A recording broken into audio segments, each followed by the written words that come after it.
Hey, Mickey. Oh my gosh, Mickey, you've got like a are you the Arm & Hammer guy? You got a glove, you got an old-fashioned kind of anvil type hammer. You obviously haven't been following the Ukraine news, Bob. Actually, I've paid a little of attention. Russians are Googling how to break your arm to get out of military service. And I Googled it, and it's very unhelpful. It doesn't actually tell you how to break your arm. I mean, this is why they're losing the war, Mickey. The best I could think of was to take this big fucking hammer that I found in the garden and smash my arm. But try it. I don't think I would try it. But the second best thing is to be skateboarders, because if you're a skateboarder, you will eventually break your arm. That's what you should tell them. But I thought it would be trivializing the war for me to actually show a skateboard. Or turn it into any form of levity at all. You would never do that. You'd never try to do that. No. So my take on this Putin speech is that there's less than meets the eye. But what do you say? No, I don't think so. I think he's crossed the Rubicon. But go ahead and give me your. Oh, well, I also think it's been obvious that he probably would cross the Rubicon. So in that sense, it's not big news. But go ahead. He's done the nuclear threat before, as Friedman, the British war strategist, suggests. And that guy is a real hawk. I hadn't realized, but he is. Anyway, Go ahead. Yeah. Anyway, he didn't. The nuclear threat really wasn't all that new. It's previously been deployed to basically warn NATO to back off. Don't intervene. Don't send this weapon or that weapon. And this conscription thing is just like a stalemate machine. It's there was actually a note from the Institute for the Study of War, your favorite organization, saying that he actually might, if you read the fine print, he might call up 1 million people. But not 300,000. But it's not going to change the outcome of the war. It's just going to keep it going, and it's pissing off his people. So that's a good thing. Okay. But it's not the Rubicon will be a general mobilization, right? Well, but this is the camel's nose under the tent. I mean, this is the big walking through the door. Before this, no one was going to the war who had not voluntarily joined the army. Now they're rounding people up, saying you've got 2 weeks of training and then you're going into the war. Okay, I thought you had to be a reserve. You had to have had some military background. Basically, everyone in Russia has some military background, as I understand it, because I think it's universal conscription. So it's like you have to have even our friend Nikita, who is in Russia at the moment, and I emailed him. I don't think he's been I don't think he's served in the army, but he's got some kind of military card that he said technically he's vulnerable. I think they're not. A bunch of people who, first of all, certainly don't want to be in the army now and may never have wanted to be in the army are, in fact, I think, vulnerable to this mandatory service in a war. And that's new with this war. Are there ways to resist it if you don't without leaving the country? Like take a long drive into one of those vast unpopulated areas? I've heard of people trying that, but look, that whole issue, one of the interesting things about this is certainly, can Putin sustain mobilization politically? This is the first big test. And bear in mind that what you're going to see through Western media is all the signs that he can't withstand it. And, and there certainly are, there is real footage of people rushing to the border. There's all that. There are demonstrations, people getting arrested for demonstrations. But I personally think that, you got to remember, this is an authoritarian autocracy. So long as he maintains the allegiance of the military, the police, kind of the establishment, enough elites, there's a lot of rebellion he can put down and will be willing to put down if he feels like it. So I would be surprised if this looked unsustainable. At the same time, I would say you can tell he's concerned because of they're kind of fine-tuning it on the fly. One thing Nikita told me was that, alarmingly, at first, there was a guy with exactly Nikita's status, okay? Like Nikita, he had worked in the IT space, and he had the same card Nikita has. The guy did get drafted. The guy did a video about how outraged he was. The video went viral, which things can still do in Russia. I assume this was on Telegram, which is one big, still open social media channel. But anyway, as I understand it, they rescinded his order and made a big announcement, perhaps relatedly. People in the IT sector right now are exempt because we need them in the industry. So anyway, the point is there was some kind of response to this guy. So, they are concerned. At the same time, what this shows you is that they're willing to calibrate it in a way that minimizes what they see as the political damage. Nikita can take care of it when he's not dodging the draft in Russia. It's weird. It seems to me the obvious dynamic would be similar to the Vietnam War, where they didn't want to draft the people who hated the war. So they came up with this ridiculous score high or die regime where they gave everybody a sort of an SAT test. If you scored high on the SAT test, you were exempt. I think this only lasted for a year because it was so offensive. But clearly they didn't want to draft a whole bunch of long-haired hippie college students who were just going to cause trouble for them. And I would think Russia would be the same, except the Institute for the Study of War reported that they were actually drafting protesters, which seemed like a recipe for defeat. Oh, no, I think it's a recipe for ending protests. It's both, actually. Yeah, but if they can do the first, then they have a lot fewer concerns. I think that's what I think they actually are doing that. I've seen credible reports, and I think that's a good way to slow down those protests. I guess. Anyway, it doesn't seem like it's going to change the outcome of the war. So the question is still, what happens with the war? And I got into this. I thought this weird, to call it a Twitter exchange would be overstating it. But Ann Applebaum wrote another piece saying, Putin, the regime may crack. We don't, and I said, well, why do you think something better is going to take its place? It's sort of an obvious question. Mm-hmm. And she wrote back saying, I should read it before I. Such a strange question. Sounds like you think I have some influence over that outcome. No, I don't think it sounds like that. I think it sounds like you're asking exactly the question she needs to entertain very seriously before she starts pushing for regime change. And I just went back and looked at some of her articles, and one was called "Ukraine Must Win," and argued against. She argued against offering Putin a face-saving compromise, right? Because a true defeat could force the reckoning that should have happened in the 1990s. Well, so she's advocating something that's going to lead possibly to the collapse of a regime. So it seems to me she's got to consider whether that'll be a good thing or a bad thing before she advocates it. Well, she's got to also entertain what might happen in between now and the collapse of the regime. What kinds of things might Putin try to avoid losing the war? Let me back up. So your view is one view. And in fact, it's held by one of the most noted authorities on the Russian military, Michael Kaufman. What's my view? Who is much quoted these days. That it will prolong the war, but won't change the outcome. Right. Okay. So, and the argument for that is, first of all, Kaufman says Russia doesn't have a machinery for a big mass mobilization. Okay.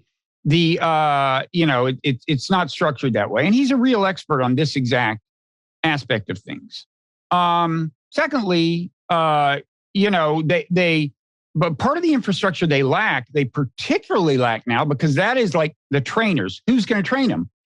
All the people who would be good at that, like capable officers, have been sent to Ukraine. Many of them have died. And so he's saying, like, just finding people to do a good job of training conscripts is going to be hard.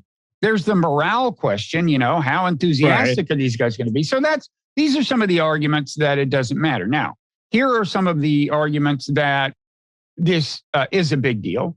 For starters, it will allow Putin, I think, to stop the bleeding in terms of losses on the battlefield probably pretty quickly. The logic here is twofold. First of all, remember, one of the problems they've had is lack of manpower. Where their big loss in Kharkiv came where they just didn't even have actual Russian soldiers in place in any kind of quantity. They had these Luhansk conscripts combined with these kind of Russian quasi-police, and they had a low density of those. So one thing they need is just guys to sit in trenches and shoot at stuff that moves. Right. They don't need these people who are skilled at offensive warfare. Job one is to fill those gaps. This should do that pretty quickly because, first of all, now they can do stop loss orders, which means they can say to people whose tenure was about to expire, sorry, you didn't read the fine print. And by the way, that includes these people who were paid a lot of, were getting good salaries to serve just 4, 6, 8 months. This is something Russia implemented near the beginning of the war, and they realized they had a manpower problem.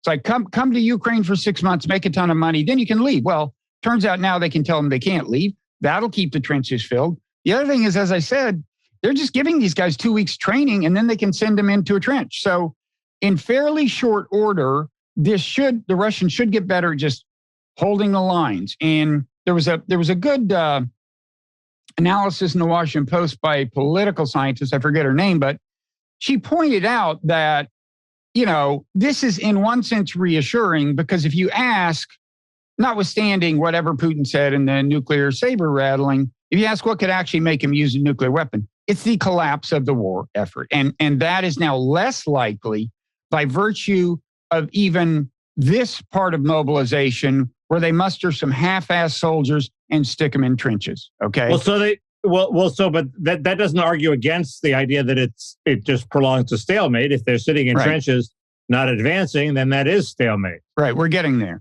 The second thing is, so this gives them. I got all day, Bob. Good. I'm very interested in this subject. So this gives them, the fall and winter, I believe, are going to be times when it's not going to be that easy for big offensive advances in either direction anyway.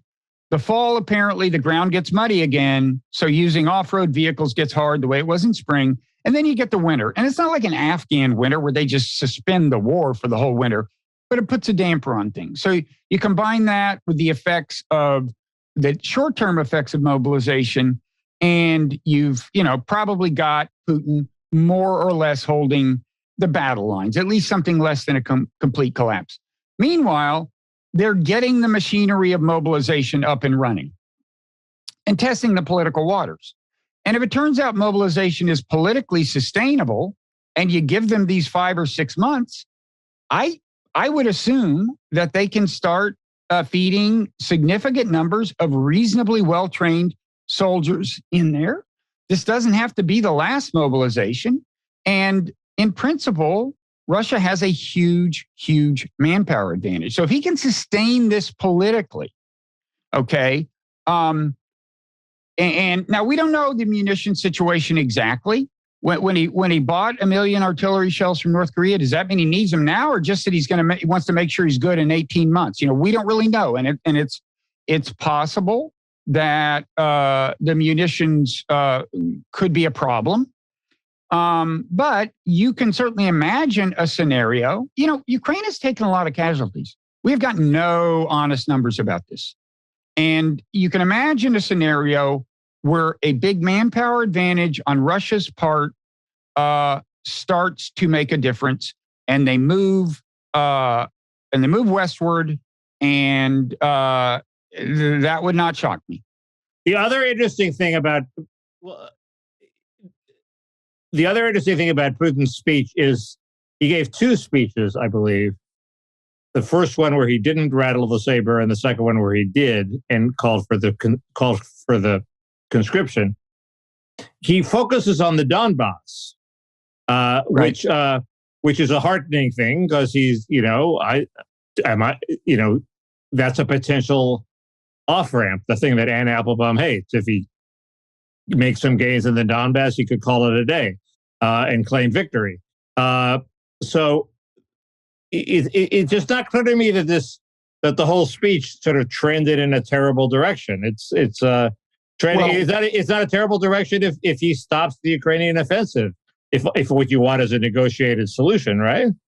Well, I don't see any signs that. I mean, first of all, it suggests that he does want to go ahead and secure all of Donetsk and Luhansk, and he's a long way from doing that in Donetsk. Okay, so that itself suggests a lot more war and him creating a situation that in itself Ukraine seems unwilling to accept, right? His complete possession, of those two provinces. What's more, right now Russia has a lot more than that. They've got the southeast as well as the east. And although you're right, he does keep saying, and I agree it's important, our main, our aim is the Donbass, meaning those two provinces. The fact is, he also said, first of all, there have been these, not coincidentally, I think, the Russian appointed leaders of 4 provinces, not just those two, have suddenly announced they're about to have referenda on joining Russia, right? And Putin embraced those 4 referenda. He did not say we will annex all 4, but it is suggestive of that. And here's the thing about annexation. If he even annexes 2, if he even annexes Donetsk and Luhansk, I mean, if you look at the nuclear saber rattling, and I wouldn't make too much of this, but the fact is, the way he put it was, he was clearly talking about nuclear weapons. He said, I'm not bluffing. We will use them to protect Russia's territorial integrity. Well, if he annexes those 2 provinces, suddenly there's a bunch of Ukrainian soldiers already violating, in his view, Russia's territorial integrity. So there's that problem. There's also... Well, what does that mean? So he's going to nuke them? I'm not saying he would, but no, I don't think he will right away. I don't think he'll think he can get away with that. It's just something to keep in mind that annexation... I mean, if the wind blows the wrong way, he blows a lot of radiation into Russia. That's not a good thing. No, well, these would be tactical nukes. But you're right, there's that. But the other thing is, once this territory is officially defined as Russia, by Russia, that gives the nationalists who have been agitating for this kind of thing, a talking point, a big talking point, and look, that is the political force. If he's responsive to any political force in Russia right now, let me just finish. What this speech tells us and what he's doing tells us is it's them. It's the nationalists. Right. We talked about this, but why is that such a bad thing? If he appeases the nationalists, that's good. That makes it easier for him to negotiate if the nationalists are on board. It makes him more unyielding. Their demands. You're right. It gives him a credible. He can point to the nationalists and say, "Look, I'd love to help you, Mr. Zelensky, but my hands are tied." He can say that. On the other hand, what the nationalists are going to be demanding is something pretty maximalist. But he's throwing them a bone. They're happy. They're chewing their bone. They won't demand more. They don't sound pacified to me. But the other thing, by the way, is a maybe minor thing is once he defines any province in Ukraine as Russian territory officially, then all the guys in the Russian army who are conscripts, they're already in the military. It's just that he hasn't been able to send them to Ukraine. He can then send them to those parts of Ukraine without changing anything else. That's another, and they're trained. They're somewhat trained. He couldn't before? They couldn't. He could not send conscripts to Ukraine to foreign territory without declaring it a war, apparently, which he hadn't done. The Russians are such sticklers for the law. In some respects, as I've said before, some of these autocracies actually are in certain respects. I mean, there are rules they feel they need to comply with. But let me just say that the most concerning thing, is that I was right. In other words, I've been saying, to the Ann Applebaums of the world, look, I would love as much as you would to roll back the Russian aggression as far as we can. All the way even before February 24th, even, further than that, all the way to the Russian border. Great. Because then there would be no positive reinforcement for this invasion. But, realistically, you get anywhere near that goal, and Putin starts considering it an existential threat to his regime. And I think what Putin's speech and what he's done says is, in fact, I think his last line of the speech was, if you translate it, a lot of people miss this. The last line was, Bob was right. But I think it basically amounts to the fact that we are faced with we're in this predicament that almost nobody in the blob talks about, which is that the more progress we make on the battlefield, the more dangerous the situation becomes because the more he's going to be willing to resort to stop it. Mobilization, civilian infrastructure, nukes, and so on. The real danger that I thought the consideration of Applebaum revealed is not so much that he would use nukes, but that his regime would in fact collapse and be replaced, A, by something worse, B, Russia might fracture, so we have 30 different republics, some of them with nukes, some of them without, loose nukes. Who knows whose hands they go into? It's just it could always get worse, and Putin at least prevents the loose nukes from running around, so the problem isn't that he'll stop victory with nuclear weapons. The problem is that Ukraine might actually win, and the consequences of that for his regime are not necessarily good for us. Well, how do you define winning? What would that be?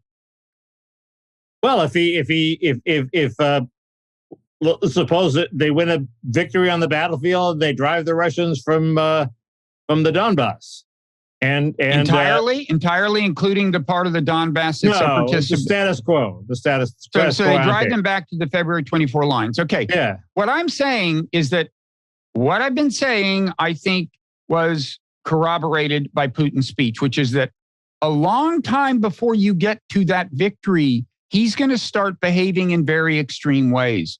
It may be completely wiping out Ukrainian civilian infrastructure, leaving the country with almost no power. I don't know. It could conceivably be tactical nukes. It could be mass mobilization, and you've got 3 million Russian troops in Ukraine, in which case the Ukrainians are overwhelmed.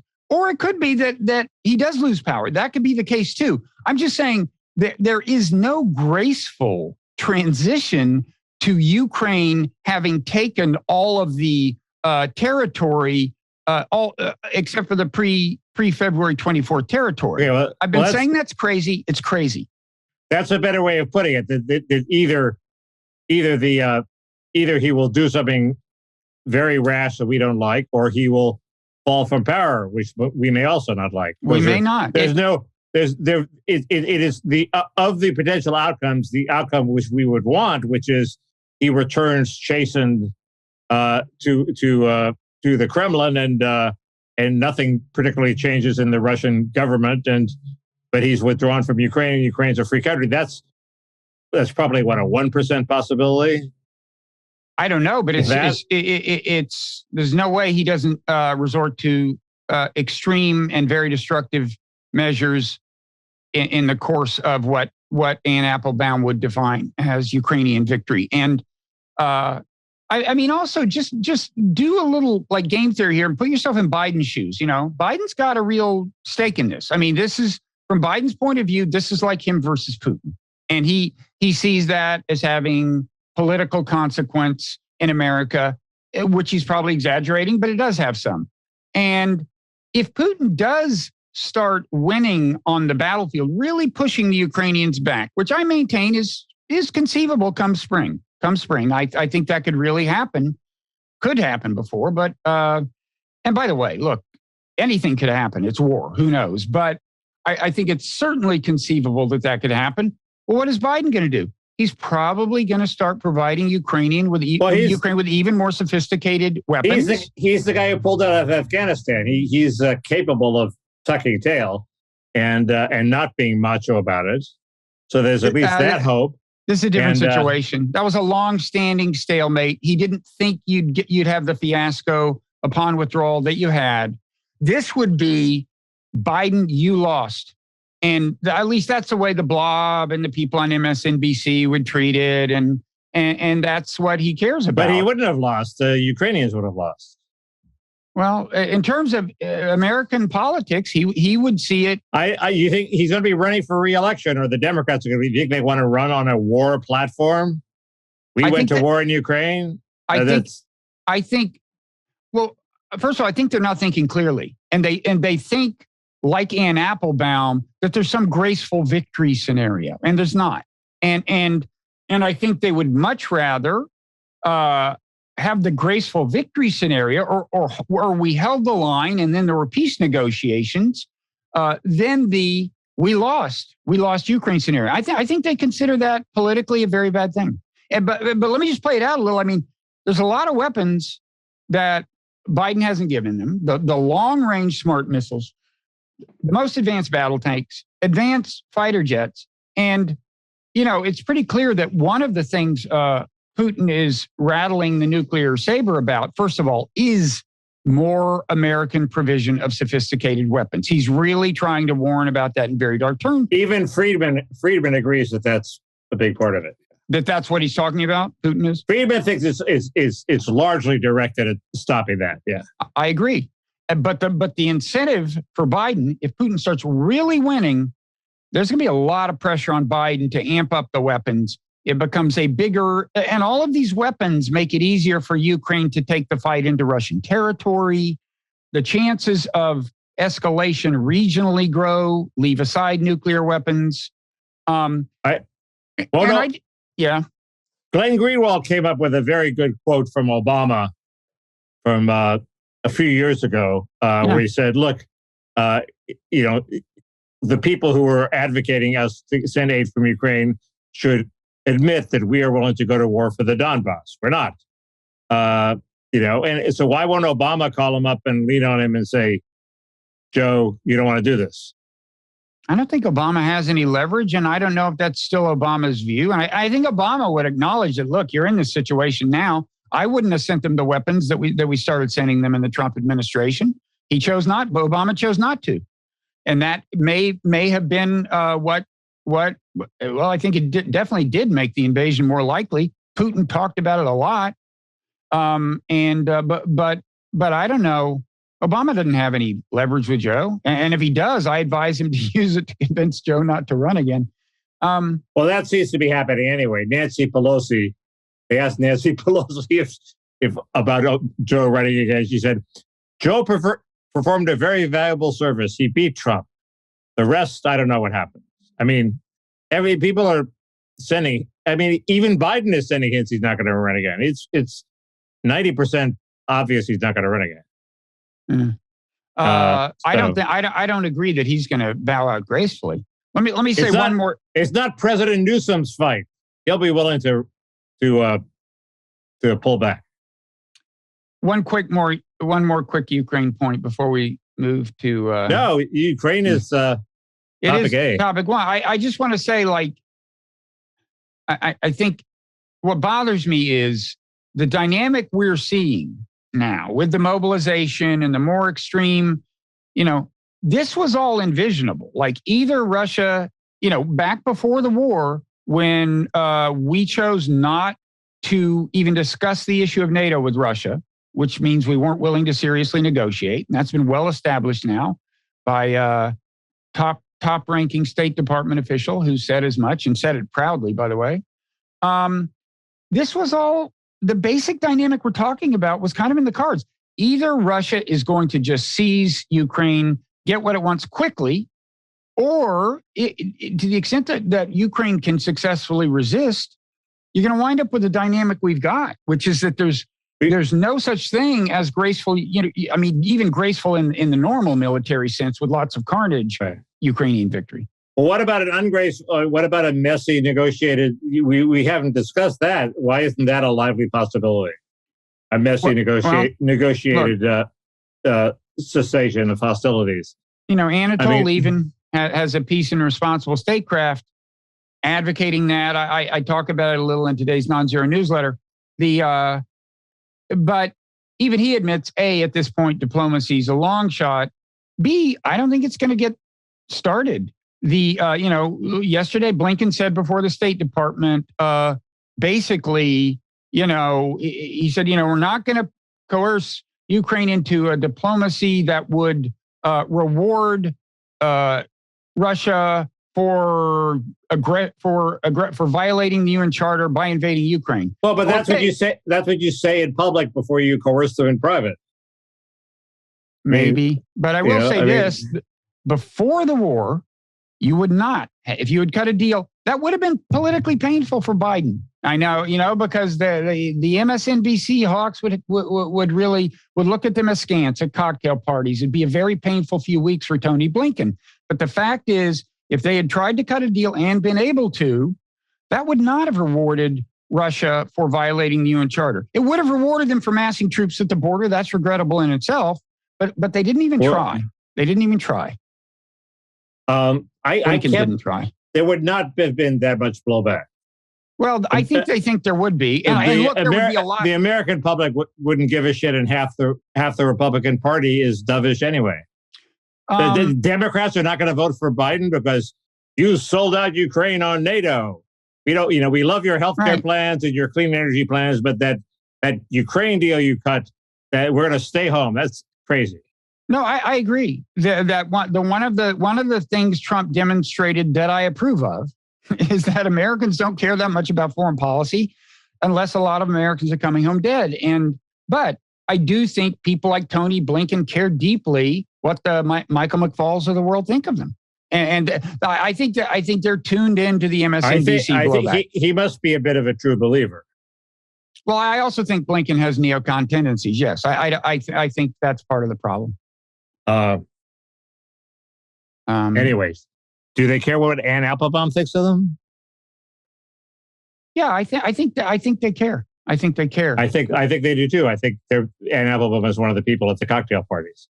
Yeah, they care what the Atlantic says about them, and the Atlantic, of course, is being edited by somebody who's gravely misleading journalism. Helped get us into the Iraq War.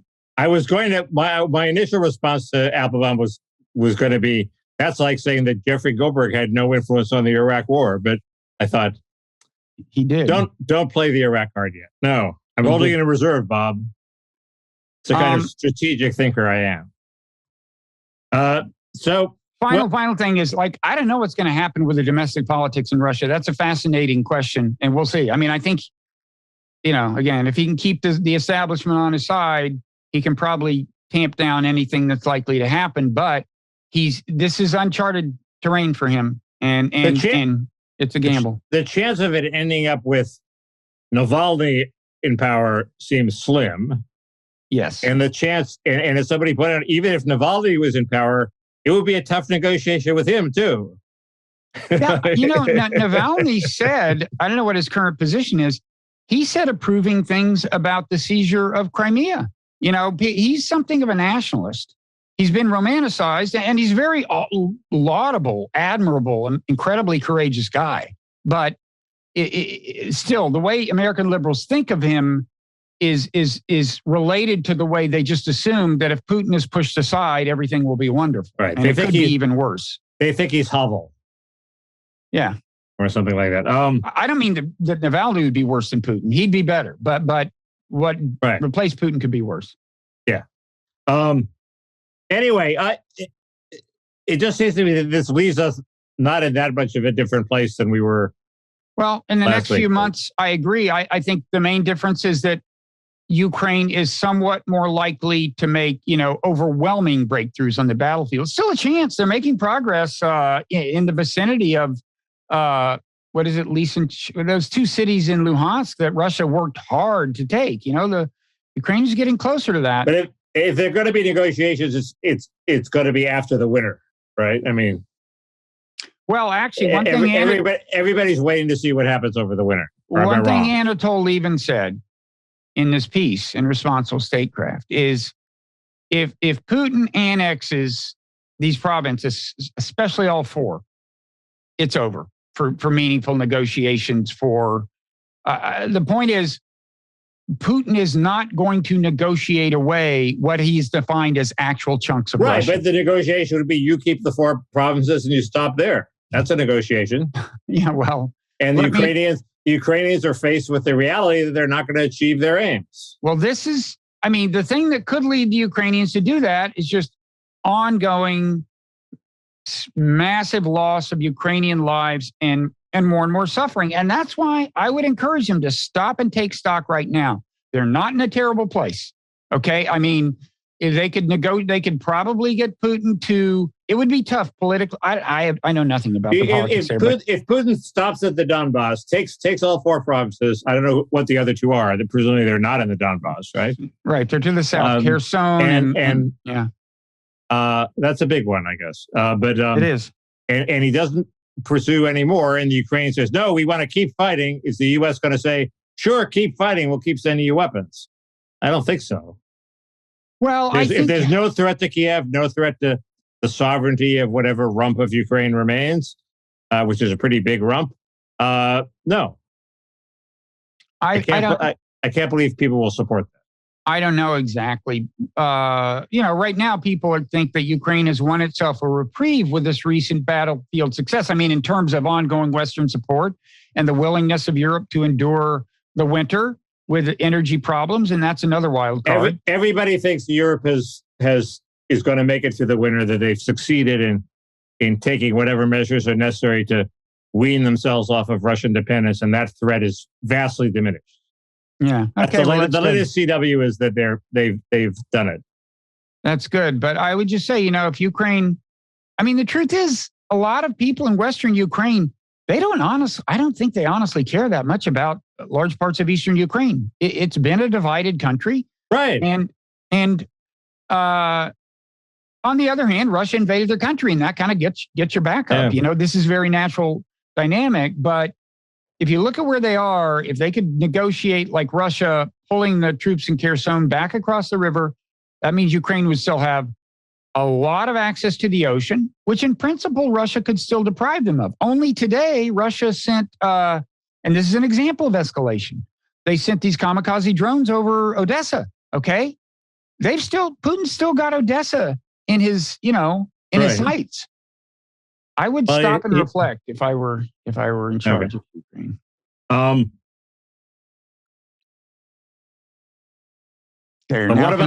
What about Martha's Vineyard, Bob? I'm joking. It seems like a small thing in comparison.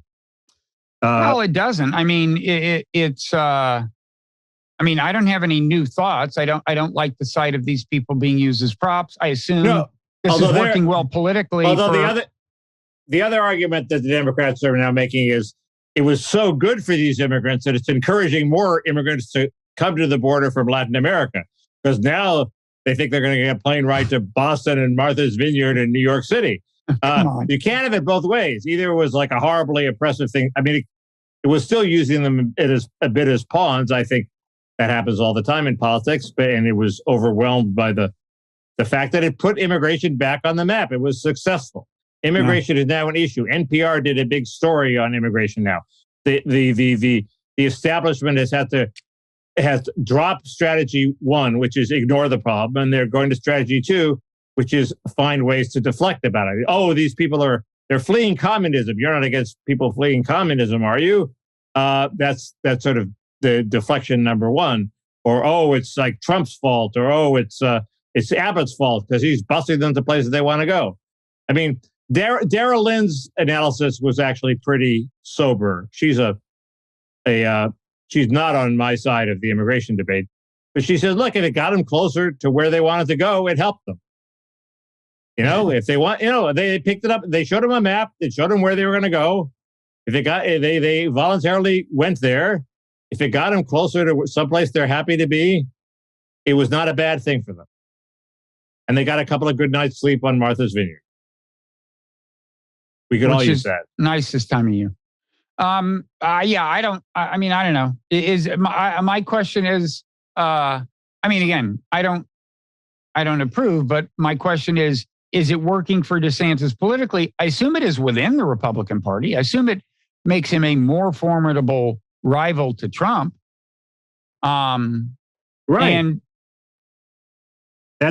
And that's my big point. Instead of, if you really thought Trump was a horrible existential threat to democracy itself, which there is an argument to that effect, you should appreciate DeSantis. DeSantis is the most obvious, the last best hope to stop Trump is DeSantis. Well, the last best hope is to beat him in the general election and have a Democrat in the White House. That's a pretty big risk, though. It's much better to take him out in the primary. And there are all sorts of polls showing it's a very close thing whether Trump beats whoever the Democratic nominee is. Depends on who it is. I mean, they don't know. Well, he soundly beats Kamala, and he sort of ties Biden. But you should anyway. DeSantis is not the threat Trump is. The anti-Trumpers should be for DeSantis. They should not be bashing DeSantis. That's my point. And it's very revealing and troublesome that they do. Instead, they bash DeSantis. It shows they're in the bashing authoritarian business, and they will never stop. They need an enemy because their income depends on it. First of all, let me say that a randomly selected Democrat, not just politician, a randomly selected Democrat, like just pick him out of the phone book, would probably have a better chance of beating Trump than Kamala or Biden. So the fact that now I grant you they both have a non-trivial chance of being the candidate, so it is worrying that Trump could beat them. But it's not hard to pick a Democrat who would be favored right now, at least pretty heavily against Trump. Well, yeah, but if it's like Gavin Newsom, once the voters get a look at him, Trump will win. He wouldn't be my choice. Okay. Again, Chris Murphy, remember we heard it first, folks. He's the Trump killer. He can bring America together. But the on the DeSantis thing, I have some sympathy for finding him abhorrent, because the fear is, there is a scenario where he's the worst of all worlds. If you're an anti-Trumpist, because he fuses the actual ideological part of Trumpism, which if you're an Trumpist, you oppose. I know you don't, but he fuses that. But that's not the argument. The ideological part of Trumpism is not an existential threat to America. Okay, but I'm not done. Supposedly they fear is the existential threat to America. Okay. Well, okay, but he fuses that. Well, he fuses that with another creepy part of Trump, which is authoritarian tendencies. Now, this is more conjectural. People will say, wait a second, he was also in the Army. He served as a judge adjutant general or whatever they call him. And his job was to make sure that the rules were obeyed. And he seems to have done his job or something. I don't know. Temperamentally, he is authoritarian. He's a bully. He's right, and worst of all, he's much more competent and capable than Trump. So, we've had bullies elected to office before. They're not necessarily an existential threat. The key, the litmus test is, do you think if he lost the election, he would take Trump-like measures to overturn the result of the election with fake electors or alternate electors or whatever? And I don't think so. You know what I find reassuring is if he said, the fact is Joe Biden did win the election, which any sentient, rational person who really wants to look carefully at the evidence knows. If he said that, I'd relax a little. But he's not saying that, is he? I don't think he's saying it yet, no. Oh, you think he's going to say it? When's he going to say it? After he gets the nomination, obviously. Look at this guy. I don't think so. Look at this guy in New Hampshire. Turnout. Look at this guy in New Hampshire. He cares about turnout. He's a hardcore Trumpist. The first thing he said the day after he won the nomination practically is, Biden won the election. I've done more research. He said, I've done more research and I've decided that Biden won the election. We'll see. And you can't, it's like you can never be 100% sure that Biden won the election. They were pulling out all the stops. Maybe it's some funny business going on. So it's sort of ludicrous to demand they assert 100%. I'm certain that Biden won the election. But I'm not 100% certain Biden won the election. No, but it's not hard to say to just go case by case and say, I know a lot of Trump supporters think that this shenanigans went on at State Farm Arena in Atlanta. But the fact is, we have video of the whole thing. It just didn't happen. You're wrong. A responsible politician could say that. You could say that. If DeSantis doesn't know that, he's definitely not qualified to be president. I don't know that. Do we know that? Oh, totally. Okay. They literally have nonstop video. There was a camera in place. We know exactly what happened in State Farm Arena. And we know why. If you took a little excerpt of it, it looked like they were doing some funny business. A reporter, the officials in Georgia took at least one local reporter who, God bless him, had the patience to sit there and watch all fucking 24 hours of it and reported on it. And anyone who wants to can watch it. This box they pulled out from under the table just sort of sat there. Here's what happened. I mean, if people have forgotten, they decided, for some reason, they were closing for the night. Okay. And I forget whether there was something unexpected or whatever. So they said, okay, folks, we're going to shut down the counting for the night. Camera's still rolling. All this is on video. And they have some open boxes of ballots. They put them under the table. And the things, the things called suitcases or whatever, those are just the little trolley things that they or dolly things that they use to move these big boxes. Okay. And they leave the room, they turn out the lights, and they get a call that they're in communication with their authorities. And one of the authorities says, wait a second, you left boxes of open ballot? That's not protocol. No, the protocol is before you leave for the night, everything that's open is dealt with. Okay, that violates protocol. Go back there, count them, don't open any more boxes, and then leave. All this is on videotape, and that's all that happened. Okay. Well, DeSantis is perfectly capable of saying something that acknowledges that Biden won while doing the most to not disappoint his base. That's the test of a skilled politician, and he's capable of doing that. I wouldn't expect him to do it before he goes up against Trump. So but the point is, he is not the threat that Trump is. He is maybe 10% of the threat Trump is. So if you really cared about the Trump threat, you would try to boost DeSantis as opposed to. I've already said this point. It's still my point. You haven't convinced me. You haven't convinced me that it's not true. Yeah, so he's a bit of a bully. So a lot of people are bullies. Yeah, but also he's inheriting the Trump base and the Trump situation. There are militant forces in the Trump base now. And they are the activists, and he doesn't want to disappoint them. It's much better the easiest way to beat Trump is to inherit the Trump base. Voters are not going to flock to Lynn Cheney. I'm sorry. That's not. You're not going to. You don't think she's got the Trump vote locked up? You're not going to take Trump out with a frontal assault. Bring back the Bush era. It's just not going to happen. The John Ellis, which I hadn't realized. He said Cheney's strategy is obviously New Hampshire, be like Gene McCarthy, run straight on against Trump. And if you score 39% of the vote, you've cracked the egg. But she's not going to get 39% of the vote. She's going to get 12% of the vote. So, the idea that the frontal assault is going to win seems crazy. And maybe even if it wins in New Hampshire, Pat Buchanan won in New Hampshire. That doesn't mean you get the nomination.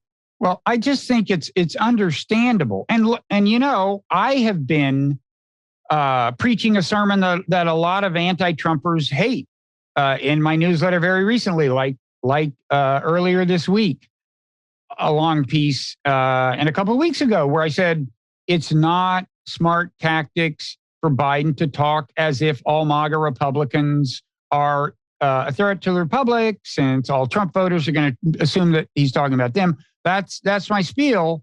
That said, I certainly understand that if you are an anti-Trumpist and deeply concerned, as I think you should be, that he tried to impede democracy in the most fundamental sense, which is to derail the actual honest counting of the votes, then you just are going to naturally have trouble embracing a guy who seems to be refused to say that Trump did anything wrong and seems to be going along with all the bullshit about what happened in the election. I actually don't know what DeSantis has said. It's weird. There hasn't been all that much pressure on him the way there is on people like Kerry Lake and people who are actually other people who are running. He's running too.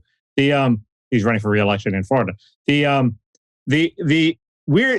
was a poll showing that, as we suspected, the Trump anti-MAGA Republican speech backfired, but for a weird reason. First, it's definitely emboldened the Trump base. I mean, they're saying this is like deplorables. They hate you. You know, predictable. Don't you want to? Yeah. So it had that predictable reaction. And the weird thing is, it did independents, according to this poll, and maybe it's bullshit. They said, well, their reasoning was, well, Biden was only attacking a fringe element in the Republican Party, so this actually gives us permission to vote for the non-MAGA extremists.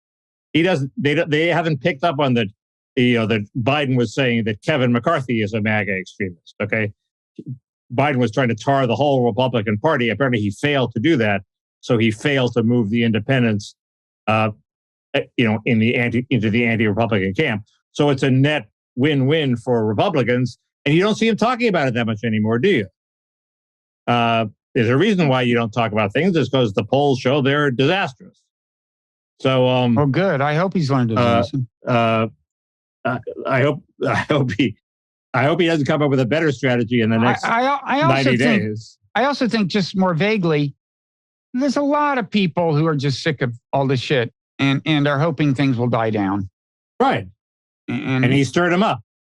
Yeah. Bad moves. By the way, are you excited about the election in Italy? It looks like you may have a Trumpist victor, right? I know so little about. There's so many different Trumpist parties there. Well, I find it. I have a hard time keeping it straight. Well, one interesting feature. I mean, these are broadly speaking. It's anti-immigration. It's the closest thing to Trumpism that would have won in Italian politics. But the interesting feature is that the word fascism is thrown around pretty loosely. Trumpists are often accused of it. These guys actually, if you look at the lineage, apparently, although the party I think only is only about 30 years old, apparently you can trace its lineage to the neo-fascists that took shape in Italy right after World War II, who explicitly embraced Mussolini. So, I don't personally put too much emphasis on lineage, but it's an interesting feature that if you cared about lineage, you wouldn't give money to Planned Parenthood. That's for sure.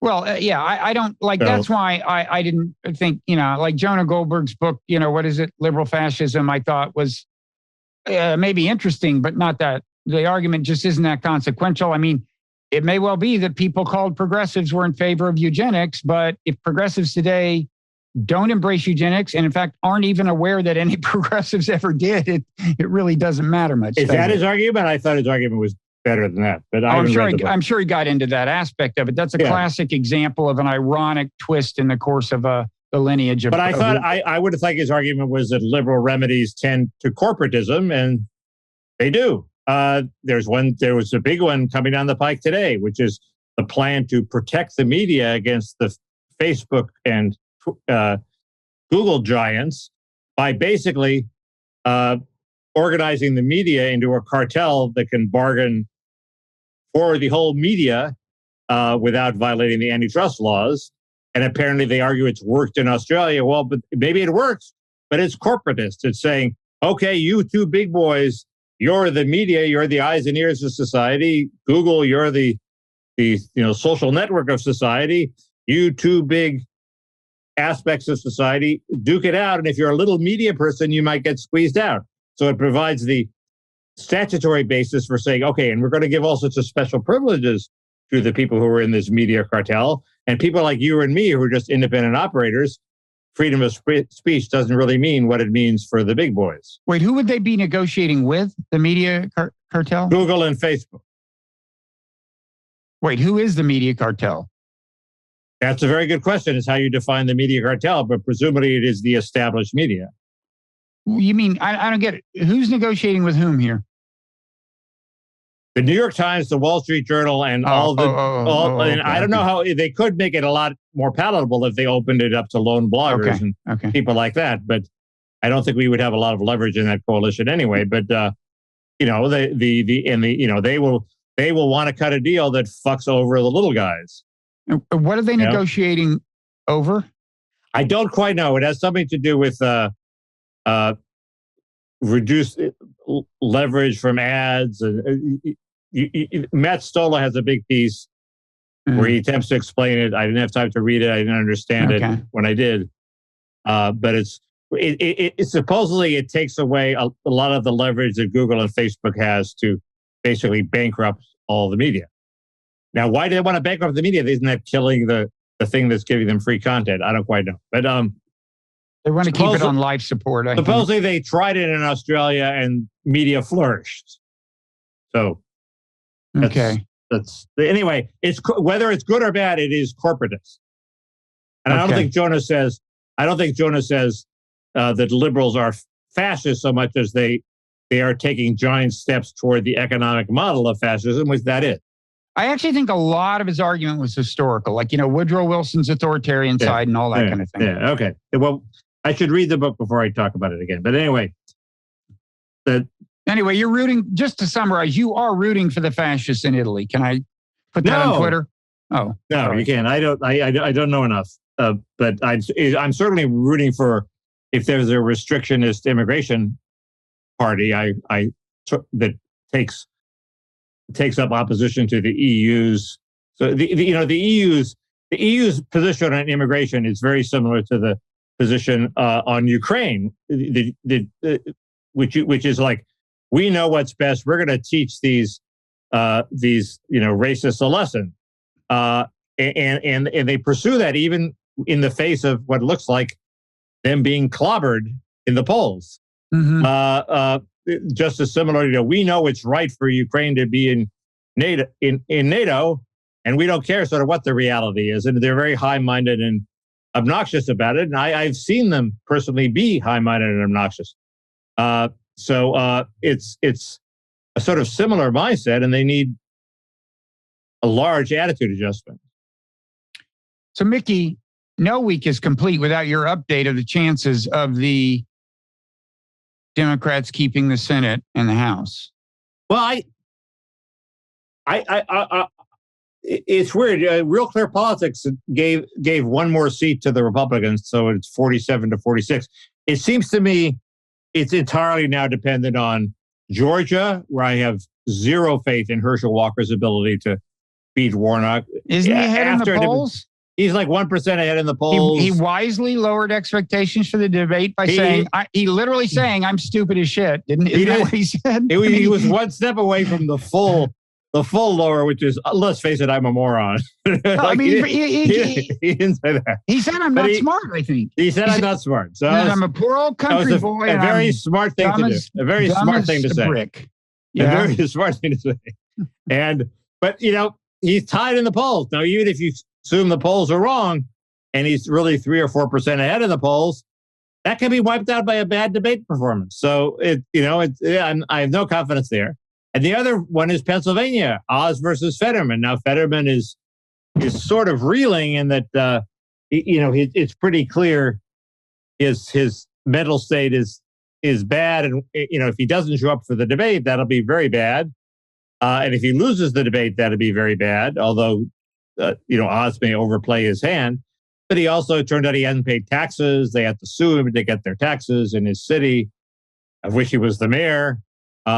Seems like there is some negative stuff they've been saving about him, but it's still a close call. I mean, Oz isn't the greatest candidate in the world, so that's what the Republicans actually gaining majority in the Senate depends on winning one of those two, and I wouldn't put high odds on that happening. Of the Republicans winning either Georgia or Pennsylvania? Yeah. Well, chances have got to be over 50% if you do the math. Anyway, it seems to me, just looking at the map, that's what it comes down to. If they lose both, then it's a tied Senate, same status quo as it is today. I mean, if the Democrats have a 60% chance in each state, the chances are they'll lose one, right? I don't know. Because then the chances of them winning both are 36%. Yeah. I leave that to 538. 538 is it seems to me 538 has lost a lot of credibility. Well, first, because they wildly overemphasize these percentage chances of, the Democrats winning, which is, pleases their fan base, which tends to tilt to the left, whereas real clear politics tilts to the right. But also, you have to really dig to find out what the actual polls are.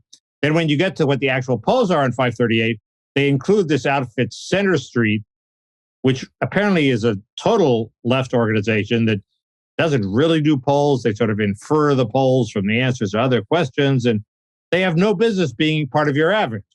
Yet they include them as part of the average that goes into the calculation of these percentages. And that, I think, is worse than real clear politics, including Trafalgar, which is also included in 538, and Rasmussen, which maybe not. But those are two Republican-leaning polls that do skew the real clear politics average toward the Republicans. But, as even Ed Kilgore admits, Trafalgar has been right. They may be an organ of the Republican Party, but they've been right. So not always, but most of the time. So I just think that real clear politics is, while you have to discount it, it's pro-Republican, is more credible than 538 at this point. Well, I've always thought that the betting markets are actually better than people give them credit for being. And I'm alarmed to just at this moment Google Betfair and see that chances of a Republican majority are deemed to be higher than chances of a Democratic majority, although the chances of a... What do they mean? In the House or the Senate?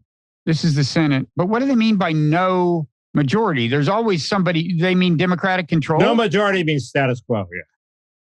Well, in that case, then then they're betting that the Democrats will retain de facto effective control. Okay, good. Right. Whew, that was close. The one thing that Biden has done, which is like nobody has called him on, is that has been effective, is releasing the oil from the Strategic Petroleum Reserve, which clearly seems to have had an effect in lowering oil prices. And he totally got away with it. So every president from now on, faced with the rising oil prices, is going to dip into the Strategic Petroleum Reserve. I don't know if it's such a bad idea. There's still a lot of oil there, and we can refill it pretty quickly. So I would think this is a pretty defensible use. I mean, if you accept the premises Biden would lay out, there's a war of tremendous principle going on, and that's the reason that we face this problem and so on. Yeah, I'm not going to disagree. I just think it's now it's going to be. I mean, it's politically convenient for sure, and politically motivated, but. Yeah, it's one step away from him being able to manipulate the Fed rates, which he can't do. So it's the next best thing. We haven't talked about... we better hurry. What is it? Well, Biden keeps saying he's going to defend Taiwan. And, God. And I it seems... Tell me why I'm wrong. Why isn't that a defensible thing to say? He's not saying we don't have a one China policy. We think Taiwan and China will eventually be part of the same country. They are part of the same country. We just think it should happen peacefully. And if China tries to do it by force, we are going to defend Taiwan. The answer, which actually can be found in today's Nonzero newsletter, where we summarize a piece by Stephen Worth. And the answer that's given is that if you reserve the right to, if you say the idea of strategic ambiguity, the traditional U.S. position of saying we're certainly not ruling out coming to Taiwan's aid militarily, but we're not guaranteeing it. The idea is that you're supposed to present some deterrent to China without emboldening Taiwan in a way that could get them to be more provocative toward China than you'd like them to be. That's but clearly Biden has assessed the situation and decided a little more deterrence is in order because China is being more aggressive, and the risk of emboldening Taiwan to do crazy things. That's sort of a yesterday's problem. They're about to get clobbered. They're not. There's little danger that they're going to be emboldened to taunt China more. Well, it's not just taunting; it's things like declaring independence. Which defending them gives them leverage to tell them don't declare independence. And are they closer to declaring independence now than they were a year ago? I don't think so. They don't have to take orders from us. They can declare independence if they want. And if they think that America has said so clearly that they will come to their aid, that they really are compelled to, then they're going to be more inclined to, and it's just vaguer than that. It's like Ukraine. We can lean on them. Are we leaning on them? What did we do? Where did we lean on them? We can lean on them. We can lean on them. We don't know what's going on behind the scenes with Taiwan. Ukraine is actually a not crazy example. I didn't even know exactly what the truth is here, but there was an ongoing kind of war before this one started, in the sense that, the borders between the separatist part and the rest of Ukraine were, they were active. There was battle. And some people say Ukraine was being, very, very assertive militarily and shelling cities and so on. And I don't know the answer. I don't know, but hypothetically, you can imagine all the weapons we were sending them and the moral support we were giving them having emboldened them to do that. Some people say that this activity on Ukraine's part figured in Putin's decision. I don't know. My point is if we can lean on each one, if we give them arms, that gives us more leverage because the implicit threat is we'll withdraw the arms or the defense. If we lean on Ukraine, we will know almost immediately because the Ukraine lobby is very wired and has access to the press. With China, if we're leaning on Taiwan, we might be able to get away with it, doing it secretly.